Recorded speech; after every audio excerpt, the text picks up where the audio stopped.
When was King James Bible version published? Now let's see what we find. Okay. Now it says here that the King James Version, popularly known or called as KJV, was first published in 1611. The translation project was commissioned by King James I of England and carried out by a group of scholars commonly known as the King James translators or authorized version translators. The purpose of the translation was to create a version of the Bible that would be widely accepted and used by both the Church of England and Puritan factions.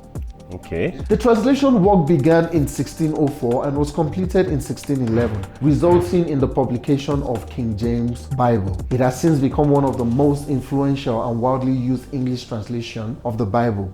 The KJV is known for its literal qualities and has had significant impact on English literature and language. Yes. So King James Version was written in just 7 years. If you were raised Christian in Africa, King James Version is not so foreign to you.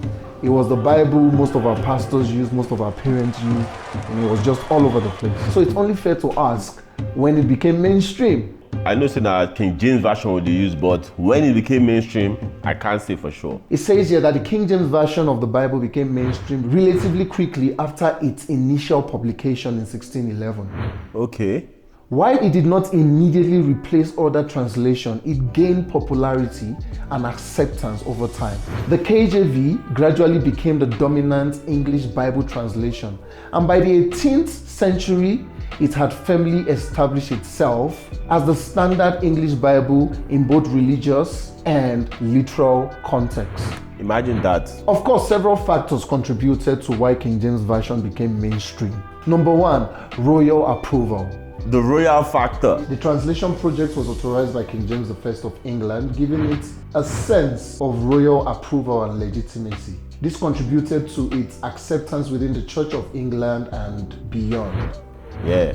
Secondly, we've got literal influence. The KJV is renowned for its poetic and majestic language, which contributed to its popularity in English literature. Many phrases and expressions from KJV has become deeply ingrained in English language. Very true. Liturgical use. The King James Version was widely used in Anglican worship service, further solidifying its place within the Church of England. Its adoption in religious ritual and ceremony helped establish it as the preferred Bible translation. Now we read though. And finally, we've got stability and tradition. Now, the KJV became associated with stability and tradition over time. As other translations emerged, the KJV retained the position as a respected and widely used version of the Bible. While newer translations have been developed since the 17th century, obviously, the King James Version has maintained a lasting influence, and it continues to be appreciated for its linguistic beauty and historical significance. Many religious denominations and individuals still use the KJV for religious study, worship, and memorization of scriptures.